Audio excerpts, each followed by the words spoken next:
viagem daqui até Povoar é de aproximadamente 35 minutos. No caso dos senhores serem lançados à água, permaneçam de braços dados, pois a maré é brava. Desejo irrealizável. Isso não existe. É uma ilusão de controle. Eu quero saber quando é que você vai resolver os problemas da sua família. O que resta dela. Me ficaram na plataforma!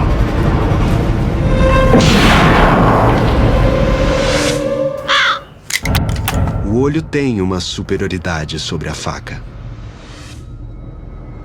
Ele a vê chegar.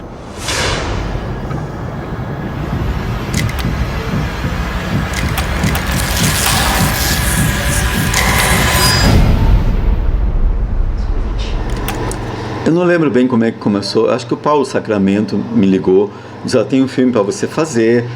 E eu li o roteiro, achei bárbaro. É uma tragédia. Como toda tragédia, a tragédia é um poema de ordem e desordem. Se você vê Antígona, Édipo, todas as tragédias têm uma dupla, alguém que representa a ordem e alguém que representa a desordem. O Wagner, que é o personagem que eu faço, é o chefe da manutenção na plataforma, é o chefe de segurança, ele representa a ordem. E o Roberto, que é o papel do Rodrigo Lombardi, representa a desordem. E da briga desses conceitos e como que o ser humano é incapaz de evitar a tragédia muitas vezes, e a vida, o dia a dia deles leva a um pequeno equívoco, e aí desagrega toda a amizade deles e o dia a dia dos dois, a vida dos dois. Vida de petroleiro é algo realmente duro. Olha, a gente teve uma preparação para ir para a plataforma de petróleo. Para você ganhar a carteirinha da Marinha para poder embarcar, a gente ficou 12 dias embarcado. São 2 semanas de treinamento de combate a incêndio, treinamento de escape de espaço confinado, de escape de acidente de helicóptero, o que acontece se um helicóptero afunda e você está dentro, tem que saber sair, o uso de equipamento de segurança, como lidar com situações de adversidade, que é o tempo inteiro numa plataforma. Aí a gente chegou de helicóptero, quando a gente chegou na plataforma, mais um treinamento de segurança. E o chefe da segurança diz: ó, plataforma significa 1,5 milhão de litros de combustível, gás tóxico e ferro batendo um no outro fazendo faísca, ou seja, uma bomba. Então como é que você trabalha, dorme, come, habita numa bomba? Pensando em segurança 24 horas por dia, senão você se ferra. O ambiente era crítico, ou seja, até para questão de produção. A gente tinha um plano de filmagem. Hoje nós vamos filmar na fachada oeste da plataforma, então a cena 5, 9, 17, 25, ok, tudo planejado, texto decorado, programado. No meio da noite muda o vento. Não tem como filmar na fachada oeste. Muda todo o planejamento para o outro lado, as cenas são outras. Então, logo a gente viu que não dava para projetar nada. Está pronto porque deve para qualquer coisa, e a gente vai rodar. No segundo dia, 1 da manhã, alarme de abandono de plataforma. Você tem 7 minutos para estar com o equipamento de segurança completo e entrar na baleira, que é o barco de segurança. Terminou, eles agradeceram o treinamento, era um treinamento, mas eles nunca dizem. Mas se você não está treinado, você não escapa. 3 dias depois, alarme de fuga de gás tóxico, a gente pegou as máscaras, foi lá para cima, isso não era treinamento, tinha fuga de gás tóxico mesmo. Então assim, é real. Você está num lugar que o risco é iminente. Você não... Se você tem vertigem, não é um lugar bom para estar, porque são 7 andares, e andares não de 3 metros, andares de 12 metros. É um prédio de 20 andares, que você está o dia inteiro subindo e descendo a escada com vento batendo. Então você tem que segurar dos 2 lados, com a mão sempre, porque senão você balança. A câmera não parava.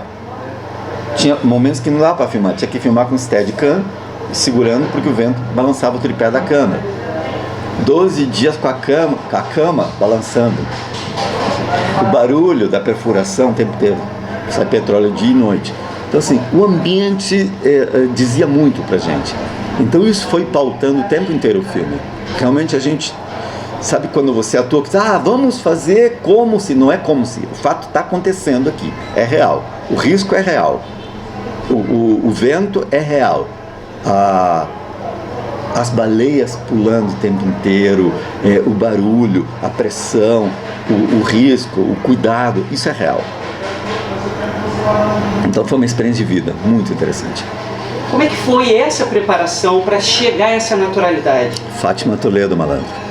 Eu ia falar dela. Tirou o couro da gente, a gente passou poucas e boas e faz diferença. E é isso que você viu no filme A Leitura Aparece. Além do que o treinamento de segurança foi muito importante, porque a gente passou, por exemplo, um dos treinamentos tem fogo no deck. E você tem que fechar um registro que está a 5 metros de você, está tudo pegando fogo. Se você não fechar esse registro, a plataforma explode. Então o que faz? Você tem que atravessar o fogo e a equipe os bombeiros jogando água em você. Nós fizemos treinamento, atravessando 5 metros de fogo, com alguém jogando água na gente para a gente não se queimar. Cara, assim, é pânico. Isso, claro que une a gente. Depois de passar por tudo isso, é teu brother. Eu já tinha trabalhado com o Rodrigo Lombardi, mas depois disso é brother, porque a gente desceu pro inferno junto. E isso tá no filme, essa camaradagem, se pegar junto, tá no filme. Então isso foi muito legal. Isso transparece, independente do roteiro, da história contada, você vê que esses caras são colegas. E eles são muito parceiros. Até nas brincadeiras, pebolim, nas coisas, você vê que é uma camaradagem que o ambiente hostil propicia. Vocês têm que se juntar. Eu vou te contar uma história. Eu falo sempre por metáforas, mas é interessante. Você sabe que de formação, eu me formei em artes cênicas, mas antes eu me formei em arquitetura. E eu trabalhei com urbanistas e com paisagistas. E eu tive um parceiraço japonês, descendente de japoneses, que ele fez muito paisagismo. E os japoneses no paisagismo são incríveis. E uma das regras, sabe que eles têm aqueles jardins com pedras incríveis, e às vezes pedras muito grandes. E ele diz assim, uma regra deles é, a pedra que vai usar no paisagismo, 2/3 da pedra é enterrado, e só 1/3 que aparece. E aí você vai dizer, mas que desperdício, né? Mas olha só, 6 meses depois de construído o jardim, quando a terra mexeu, quando a chuva já lavou uma parte, se você não tiver enterrado, você claramente vai ver que a pedra não é do lugar, que já tem um espaço embaixo, já viu que foi colocada aí, que não é dali. Se 2/3 da pedra está enterrado, com o movimento da terra parece que fica mais orgânico ainda, porque a terra vai se amoldar à pedra que já estava aí. Então você diz, essa pedra nasceu ali. O trabalho de organicidade, eu dei aula de teatro muito tempo também, e eu sempre digo para os meus atores, enterrem 2/3 da sua pedra. O que significa isso? Vai tão a fundo quanto puder, para que alguém olhe o filme e diz, cara, mas esse cara é um petroleiro. E acho que isso transpareceu no filme. Você olha o Wagner e diz, pô, esse cara nasceu nessa plataforma. Porque tem cuidado com cada um desses elementos de organicidade, até as coisas mais bobas. Então, tanto quanto possível, e esse tanto quanto possível muda para cada realidade. Então, por exemplo, eu trabalhei em lugares em conflito. Então, até onde você pode ir num lugar em que você vai ser revistado para entrar no lugar, porque pode ser facção diferente, e aí você dançou. Eu fiz um trabalho sobre a máfia italiana, e eu conheci gente da máfia. Você pode até um limite, entendeu? Mas é um trabalho de risco. A gente já entendeu que é uma profissão... O que me atrai do trabalho do ator é tentar entender como pensam e como agem as outras pessoas. Então, quanto mais eu puder entender o que dói nessa pessoa para fazer o que fez, melhor. Então, não tem limite. Eu tento buscar o que é possível. Sim, fatalmente, porque você se prepara de outro jeito. Se meu sonho é jogar sinuca na Lapa, eu vou me preparar de um jeito. Se é jogar no Barcelona, eu me preparo de outro. Fato. Tem que ver o que você busca. Hoje o mercado é completamente segmentado, então você não pode ser um ator para tudo. Quer fazer comédia, você tem que ter uma verve para comédia, você tem que ter... E o mercado diz, esse aqui é um ator cômico, esse aqui é um ator dramático, já mais ou menos segmenta.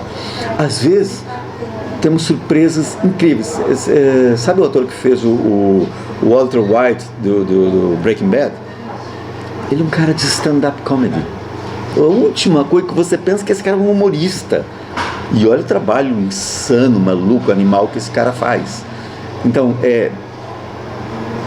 talvez ele tinha carreira para um lado e aí apareceu e agora está numa guinada para o outro. Sim, o trabalho, você tem que se preparar. Hoje, talvez, se eu quisesse ganhar dinheiro, eu venderia votos no Congresso, eu não sei lá o que eu faria hoje. A situação talvez seja essa, seria lobista no Senado, ou não sei, algo eu faria disso. Claro que eu vou ter menos dinheiro como ator no cinema, um pouco mais na TV, nas séries, mas eu acho que não é esse o pensamento. Acho que o que norteia é... Eu decidi ser ator muito cedo na vida, tá? E olha que eu trabalhei como arquiteto, como urbanista, já fui CEO de empresa, trabalhei na indústria, trabalhei como prevencionista e junto com na segurança do trabalho. Por isso foi muito fácil usar isso tudo no Wagner. O Wagner é um gerente de segurança do trabalho da plataforma também. Então eu usei muito dessa experiência também. Trabalhei com investimento, assim, já tive empresa de implante de silicone, só para ter uma ideia. Fiz de tudo nessa vida, mas sempre com o trabalho do ator junto. Até para não depender de eu ter que fazer qualquer coisa para pagar o aluguel. Então eu optei por ter sempre outra profissão para fazer a arte que eu queria fazer. De eu poder escolher, esse é um trabalho que eu quero fazer. Esse trabalho não preciso fazer. Então, eu nem sequer digo que foi a opção certa ou não. Foi o que eu segui. Não sei se eu fizesse tudo de novo, se eu faria isso. Talvez sim, mas hoje eu penso desse jeito. Daqui a 10 anos, cara, por que não fiz tal coisa? Não tenho a verdade disso. Estou dizendo, meu momento hoje eu comecei na TV muito tarde. Eu vim para o Rio em 2009, eu tenho 10 anos de Rio, 2009, com 47 anos. Então, começar na TV com 47, quando tem moleque que começa na malhação com 16, então eu realmente comecei muito tarde com isso. Claro, me deu a experiência de outras coisas antes. Então, meu foco nunca foi, estou concentrado em fazer sucesso aqui, nisso. Eu passei muitos anos da minha vida dando aula também de teatro. Dei aula em 185 cidades brasileiras. Então, chão. Então, ninguém vai ficar rico dando aula, né? Acho que é quase que uma coisa religiosa, sabe? Que você pensa no outro. São atuações diferentes. Atuação em cinema é uma coisa, atuação em TV é outra. O público ao longo do tempo também foi mudando. O público de novela não é o mesmo de 10 anos atrás. Sabe onde é que você vê isso? Na publicidade. Olha como a publicidade, olha o intervalo da novela das 9. Antes era propaganda de carro, de perfume. Hoje é quanto custa o quilo de carne no supermercado.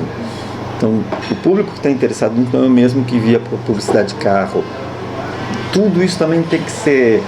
O que é hoje fazer novela hoje e novela nos anos 80? Era outro público, outra faixa etária, inclusive. Então, tudo isso está em movimento. O que é o streaming? Como produzir hoje para streaming? Ou seja, antes tinha o sitcom, por exemplo. Toda quarta-feira, 10 da noite, passava Friends. Aí eu ia assistir Friends. Hoje, o cara que vai maratonar e assistir 8 Friends seguidos, vai dizer, mas repete muita coisa.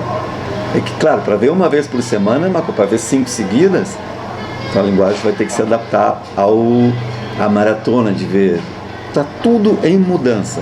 Nós vamos ter muitas respostas muito em breve, em pouco tempo, porque tem muita mudança em muito pouco tempo acontecendo.